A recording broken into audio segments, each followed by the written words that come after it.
The tigers live here in the Sundarbans, gnarled fingers of thick mangrove swamp that stretch out into the Bay of Bengal.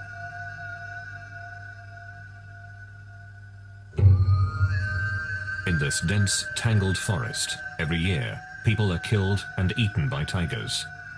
These tiny islands at the mouth of the Ganges River are separated by twisting ribbons of water.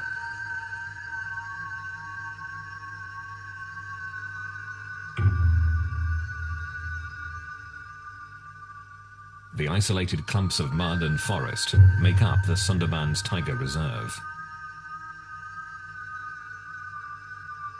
The thick trees hide one of the largest concentrations of wild tigers. But there's something else that sets these animals apart, and the tigers that live here hunt, kill, and eat humans. I was led to a site where tigers killed 2 humans, and you could see the tracks of the tiger approaching the human footprints, and there was still dried blood on the ground. It makes you kind of look around and really reflect that when you're in a place like this, humans aren't dominant. The people of this region live on the edges of the tiger reserve in small villages.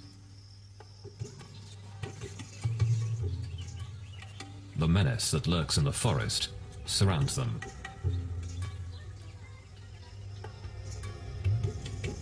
It is a hard life here.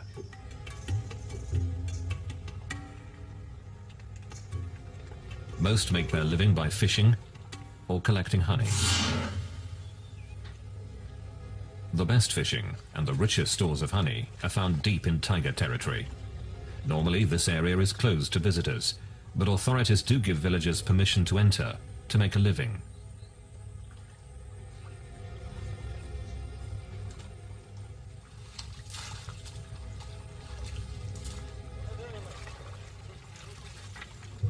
It's here that the tiger attacks occur.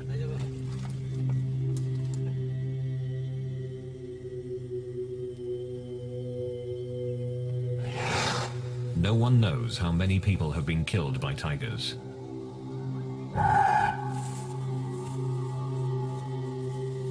Many deaths aren't reported. And the bodies of the dead are rarely ever found. The tigers go deep into the woods to devour their prey, but the stories live on. Jamuna Sardar. 4 years ago, her husband went fishing for crabs.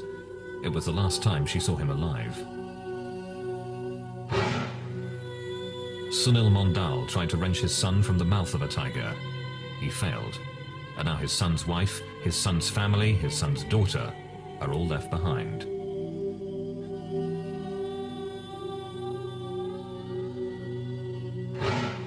Surat Sadar. His father was killed while fishing, pulled from his boat by a tiger. The threat of violent death hasn't stopped daily life from continuing throughout the Sundarbans.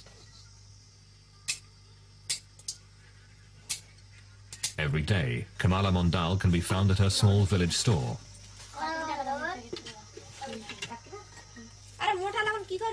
Mondal's husband was killed by a tiger while he was fishing for crabs. Without him, this store is her only way of making a living.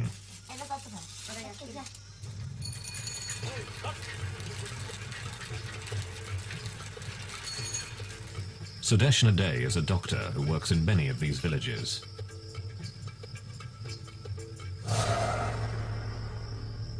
Here, every family has somebody or the other who has been lost in the hands of the tiger. And mostly what the tiger does is he attacks from the right side and from behind. So we mostly have neck injuries, hand injuries, and right-sided scalp injuries. It is very rare to survive a tiger attack. Ashit Mondal is one of the few who have.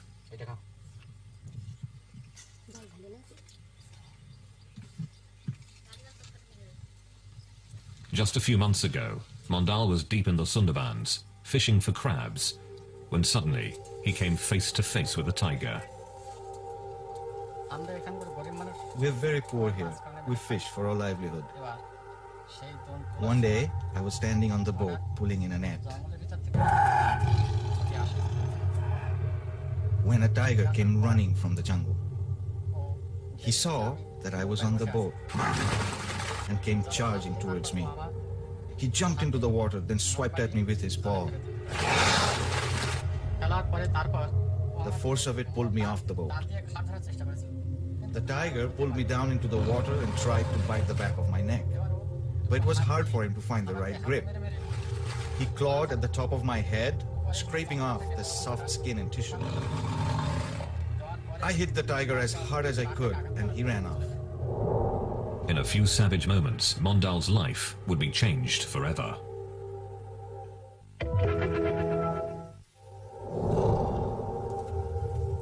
A tiger's enormous forepaws can shatter bones. Its teeth can pierce a skull in a single bite. My ear was almost torn off. This was all cut, and the skin was just hanging from my face. It was ripped all the way up to here and over to my ear. My neck was bleeding badly too. The tiger also did a lot of damage to my arm and the back. This whole part of my head was gone. It's not healed yet. It's still an open wound. Mondal's survival makes his story unusual. But the fact that he was attacked in the first place makes him just another in the long line of victims. And I've often seen tigers in the wild, followed them on the road, and really haven't had a fear. But I'd have to say that if I met a tiger in the Sundarbans, I think I'd be worried. What has made the tigers of the Sundarbans so bold? What has turned them into man-eaters?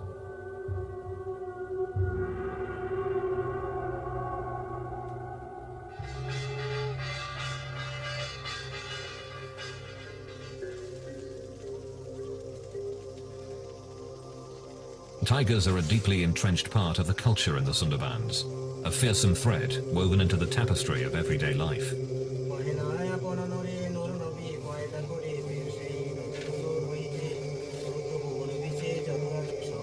People who live here believe a constellation of supernatural forces guides and shapes their lives.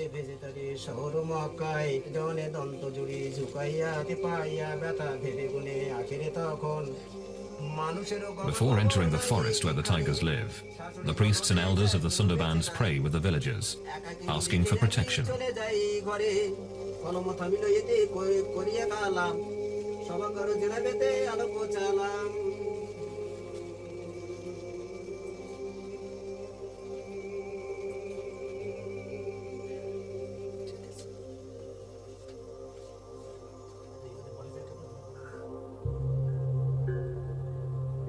It is said, without the god's blessing, a tiger attack is virtually assured.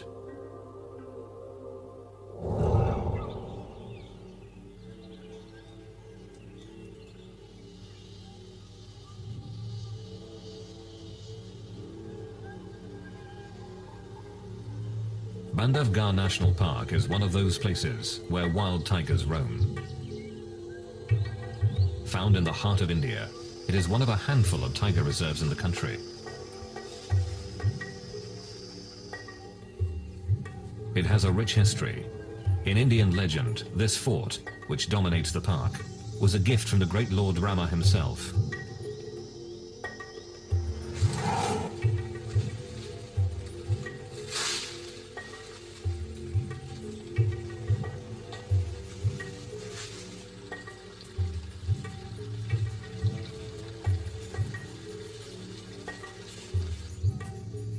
Bandhavgarh has become a favorite tourist destination. It's one of the best places in the world to see tigers in the wild.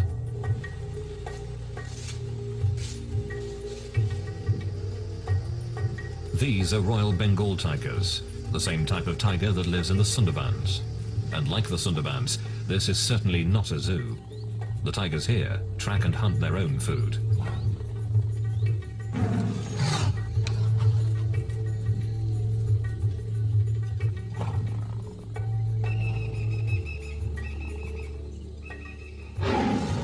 But even with all the people nearby, there's no serious concern of tiger attack. Since the park was established in 1968, No one here has been killed by a tiger. During the same time in the Sundarbans, over 1,000 people have been hunted down.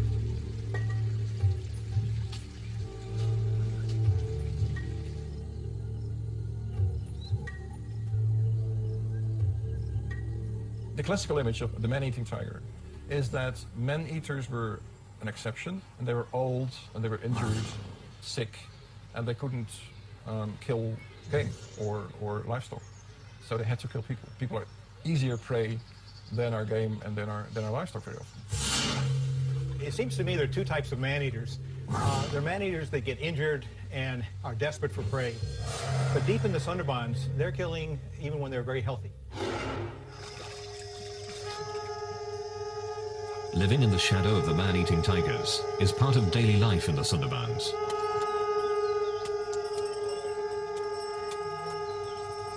Each spring here, honey collectors prepare to take their chances to earn a living.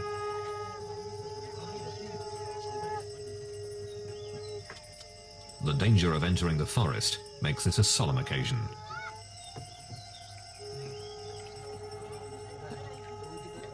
Their families and other villagers gather to offer sacrifices to ensure their safe return.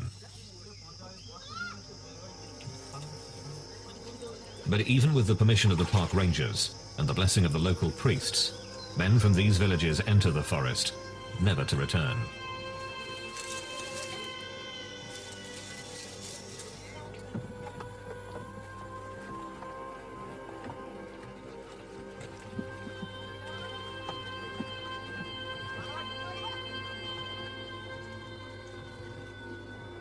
As they travel out into the forest, they put themselves at the mercy of one of the most ferocious hunters in the world.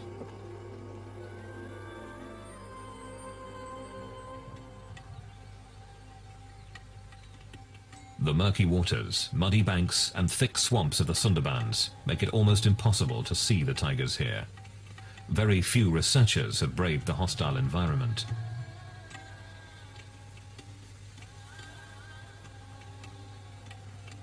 Very little is really known about the Sundarbans tigers.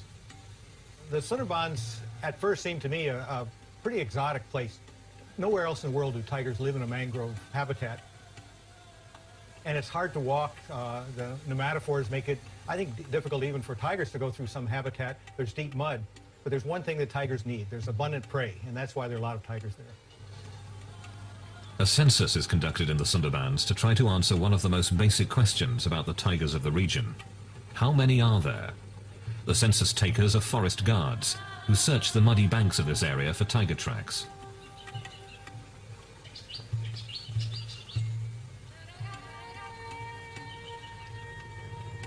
The nature of this region forces the tigers to swim from island to island, looking for prey.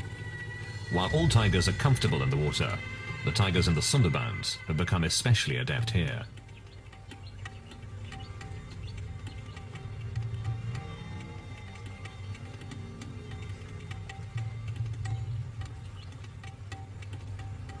This rare footage captures one of these tigers in the act.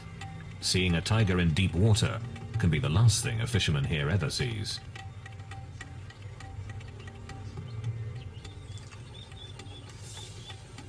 The tiger is tracked to where it left the river, but seconds after leaving the water, it has dissolved into the forest.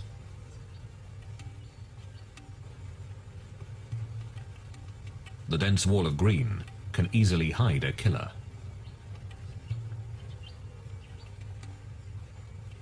It is extremely dangerous to get off the boat.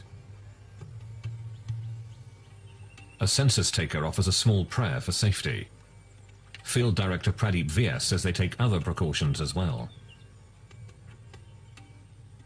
Apart from the firearms, the 2 or 3 devices which has been devised for Sundarban conditions, one is the Tiger Guard. This is protective steel body structure, and this also uses the bulletproof sheet, which has spikes on the back, because any tiger which attacks prey or human being, it attacks mainly from back and on the neck. So this takes care of this particular problem. Besides this, we also use the face mask, because most of the time it has been seen that the tiger attacks when you are most unaware of its presence. So a number of times you can try to attempt the tiger food, that you are watching the tiger from the back. Sometimes, the census takers don't have to travel far to find fresh tiger prints. These marks have been discovered just a few meters from a ranger station, which is protected by a high fence. A tiger has been here within the hour.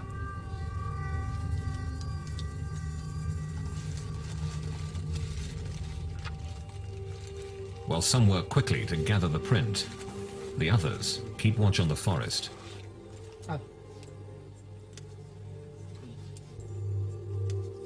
In the year 1995, one of our staff, Prabhas, was actually killed by tiger, and this was a very serious accident, and the whole census operation was stopped because of this.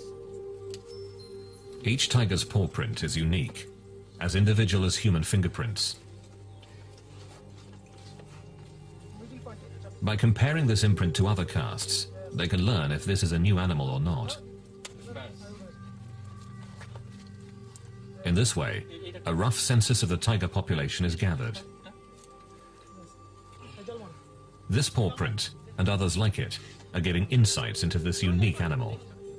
Well, the biggest thing we've noticed so far is that the tracks of tigers are really small. So we think male tigers could be even 150 pounds smaller than the big tigers elsewhere. The prey itself may be a part of the reason for the smaller tigers here.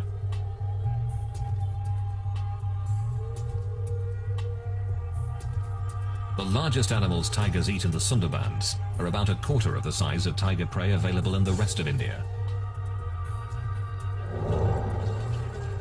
But without more research, it's difficult to know if the difference in the size of prey has pushed these tigers to hunt down humans.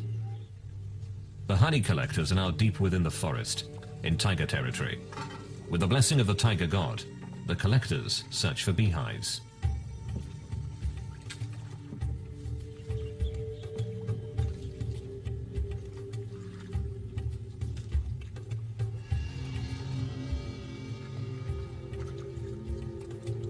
The tigers can be anywhere.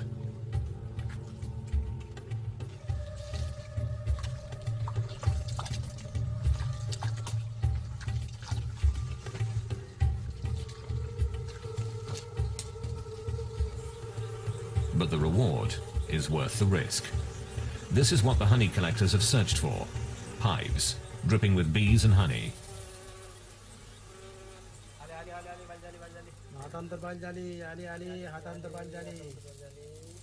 The honey collectors light their bundles of grass to smoke out the bees. Their prayers and their masks are their only protection.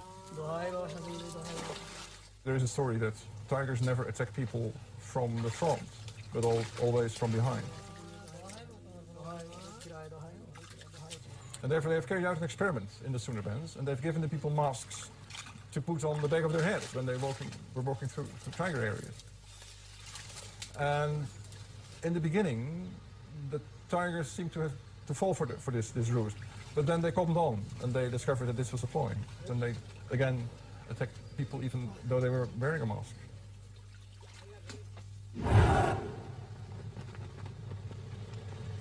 There is one part of the Sundarbans that has been closed off to people. It's known as the core zone. Around this is a ring of land where people with permits are allowed to fish or collect honey. But the core zone is strictly off limits to everyone but government personnel. Field Director Pradeep Vyas and his wardens patrol the area to keep people out. Tiger attacks are certainly more in core zone because the tigers are not used to the presence of human beings. They come in contact with people very less as compared to the tigers in the fringe zone. Recently, a group of locals snuck into the core zone. They had no permits, no permission. A single tiger attacked and killed 3 men. Vyas and the others were shocked by the attack. Normally a tiger will only kill one person, then devour their body. Vyas believes the attack shows how little we know about these ferocious animals. In my opinion, tiger understand human behavior very well, though we have yet to understand the behavior of tiger. With so little known about the tigers here, it's difficult to determine why the attacks occur.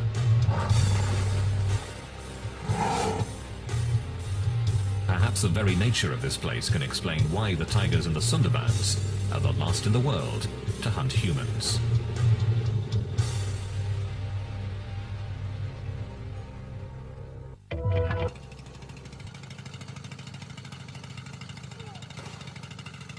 The Sundarbans is one of the most dangerous places in the world. Tigers regularly hunt and eat humans.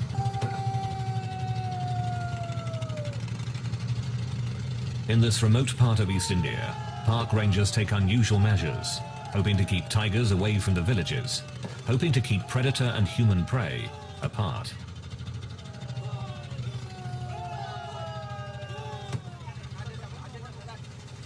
Whether this noisy attempt at animal control works is unknown.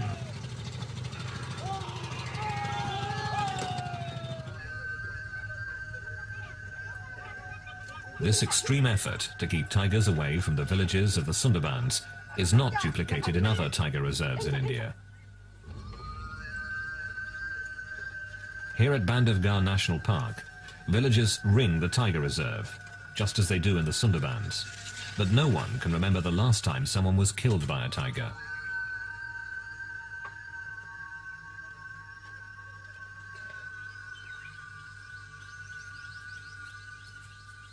The tigers here don't always keep to the boundaries of the park.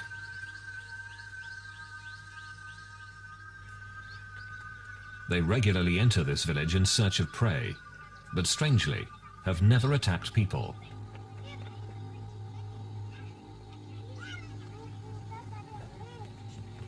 Raising cattle is the primary livelihood here, but the herders have no concern for their personal safety when it comes to tigers.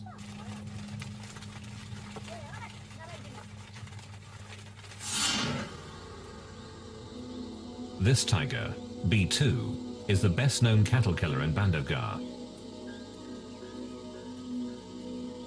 He leaves the park frequently in search of easy prey, but even though he often travels near the villages and comes very close to people, he has never attacked anyone.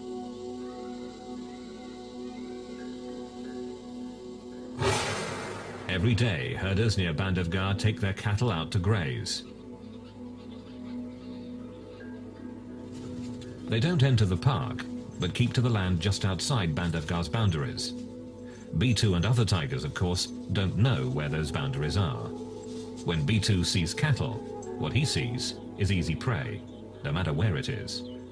But when people are about, B2 is loath to attack. People make him wary. People keep him at bay.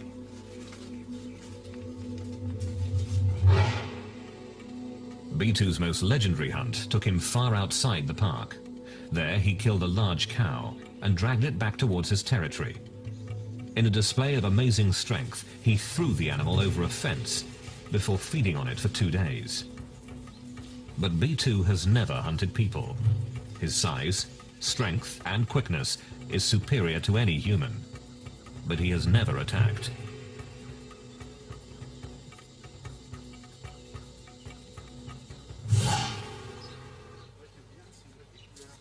Claude Hadencourt went to India to see tigers firsthand.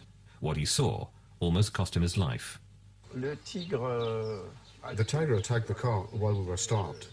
They were listening to the barks of the deer that announced the presence of the tiger. Everyone was listening carefully, and when we turned around, we saw the tiger on the road, about 200 meters from us. He got closer, and we could take a few pictures. We could see the tiger was beaten up, or in an accident, because he had a big wound on his lip and was missing some teeth. He was walking normally, but when he saw all the cars, he started to run faster and faster. And finally, when we least expected it, he jumped in our car.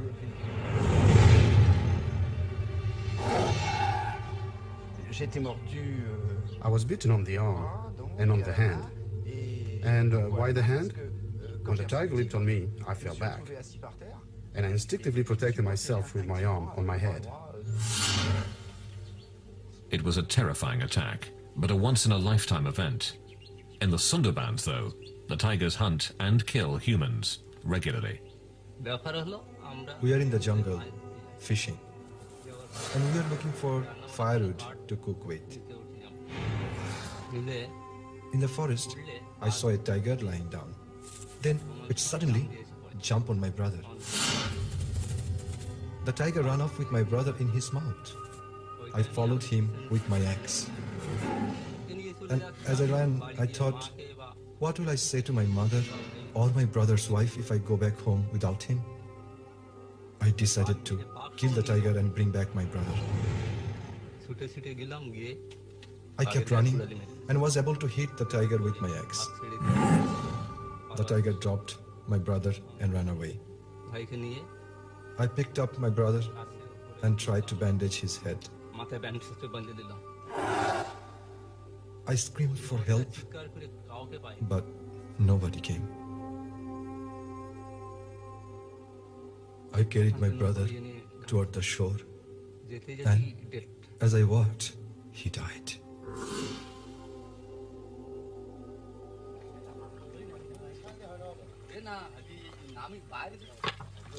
Why do these attacks continue? It's difficult to know what separates the tigers of the Sundarbans from those everywhere else in the world. There are several theories, but little hard proof. Some believe the water itself is to blame.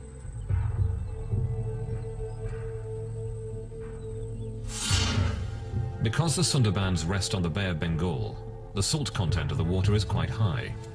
Typically, tigers live inland and drink from freshwater lakes or streams. Here, tigers drink the salt water. And some believe that a constant diet of salt water has injured the tigers, putting them in constant discomfort. This pain, it's thought, has made them more aggressive.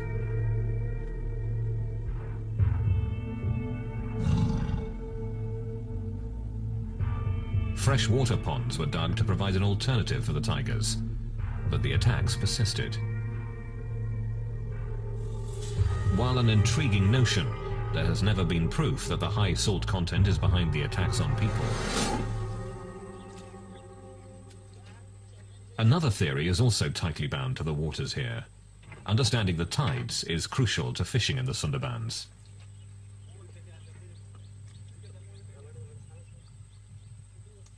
In several hours, these nets will be covered with water and perhaps fish. The regular movement of the tides shapes the behavior of the fishermen.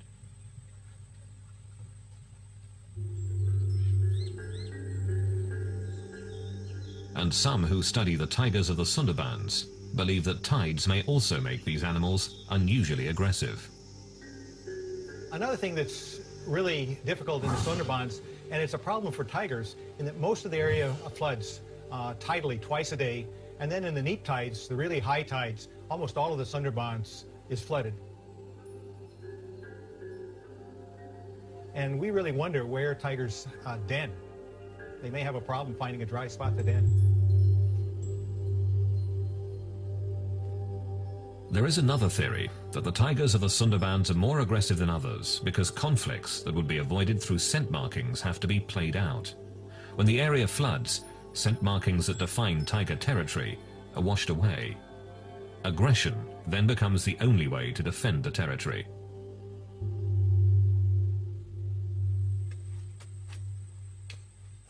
When the water recedes, the mud is left behind.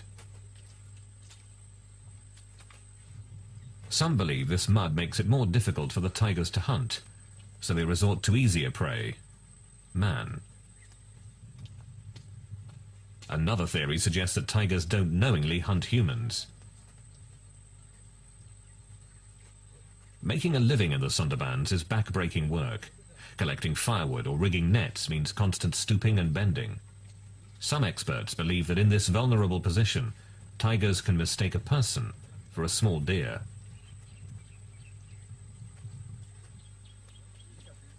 Once a tiger has mistakenly killed a human in this fashion, it is believed that the animal develops a taste for people and is more likely to kill again. There is an even more gruesome theory. Some believe that the tigers have acquired a taste for human flesh because of the weather. Brutal cyclones frequently batter this region, killing thousands. The rivers and canals are often filled with the bodies of the dead, on which the tigers feast. All through history, I have seen special circumstances under which all of a sudden there occur what you could call tiger epidemics or tiger plagues. And that is that all of a sudden there is an increase in the number of people being attacked by tigers.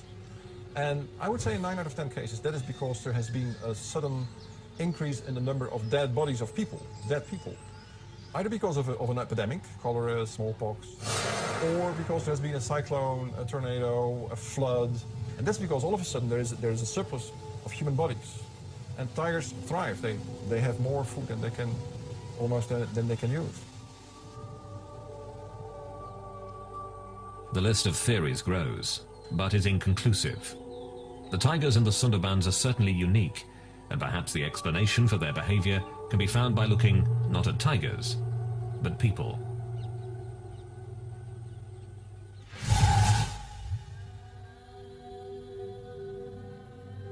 Through the late 1800s and early 1900s, tigers were hunted down ruthlessly throughout much of India.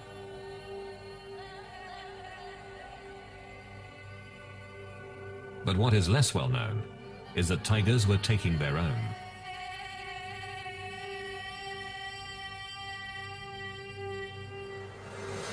Nowadays, tiger attacks are rare. But if you go back even a century, or even less, 70 years, tiger attacks were quite normal. I've seen several records, both in India and Indonesia, of the tiger threat becoming so severe, so large, that people just abandoned their villages, that just went away. Tiger attacks so fierce that they emptied entire villages are hard to comprehend today. There are estimates that as many as 300,000 people were killed by tigers from 1800 to 1900. The answer was obvious. Fewer tigers would mean fewer tiger attacks. Open season was declared on tigers.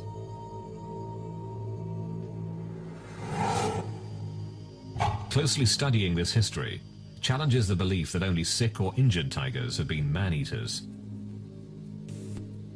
If you read about tiger attacks in the early 19th century, in the 18th or 17th century, they were so frequent that it is impossible to explain such a frequency by assuming that only sick and injured tigers attack people. So I argue that before, let's say, 1850, if they had a chance, they would kill a person. Perfectly healthy tigers. Here in Bandhavgarh, healthy tigers don't hunt humans anymore. Boomgart believes that tigers can learn from history. Man-eating tigers in almost every part of India were hunted down and killed. The tigers that live in Bandhavgarh learned that fearing humans meant survival. But the massive tiger slaughter that occurred in this part of India did not happen in the Sundarbans. I think tigers across India have faced hunting pressures for a long time, and so they're much more wary of humans than the tigers in the Sundarbans. I don't think the tigers in the Sundarbans are afraid of people. The people don't seem to be carrying firearms, and the tigers know that. The remote and hostile nature of the Sundarbans protected tigers from hunting in the past, and it continues to protect them today.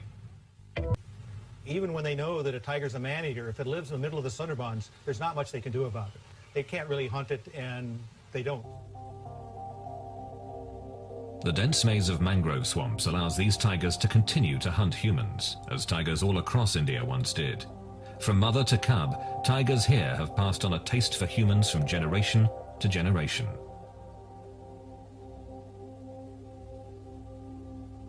The biggest difference is that tigers may teach their young to be man-eaters, and so that's why there's so many man-eaters in the Sundarbans.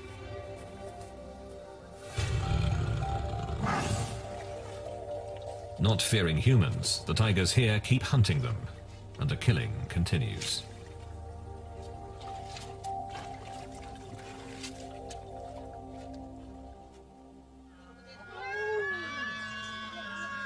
A young child is lost in the forest, at the mercy of the deadly tigers of the Sundarbans.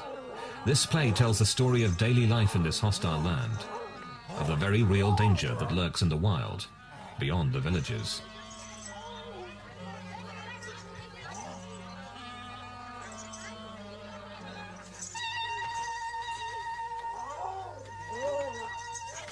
The people here believe that the tiger god, Daksin Ray, can kill if he is displeased. They believe he can read minds to gauge the amount of respect for him, that their survival depends on his happiness, or the intervention of another deity, Banbibi, the goddess of the forest.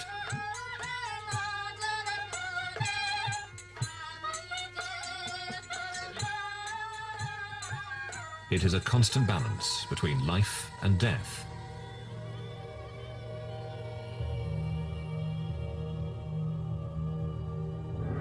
A balance the people here accept.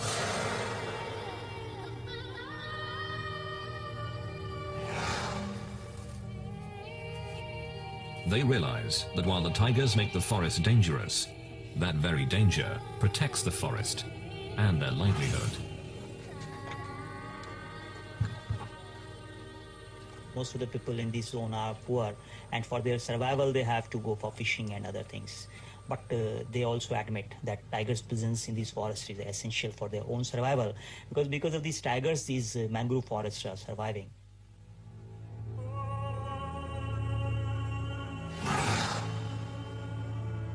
The villages here are filled with orphans and widows, and people who have harrowing tales of survival.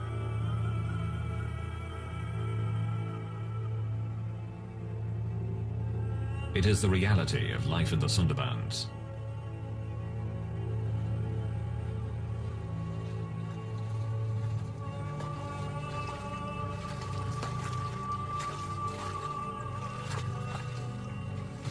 People here understand the risk. They understand that in the Sundarbans, humans are not the most dominant animal. That if a tiger decides to kill, it can and will.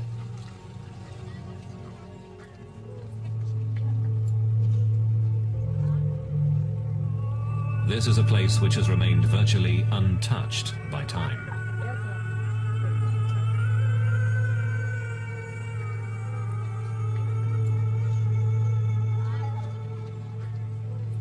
A place where tigers don't live in fear of people. Here, tigers still reign supreme.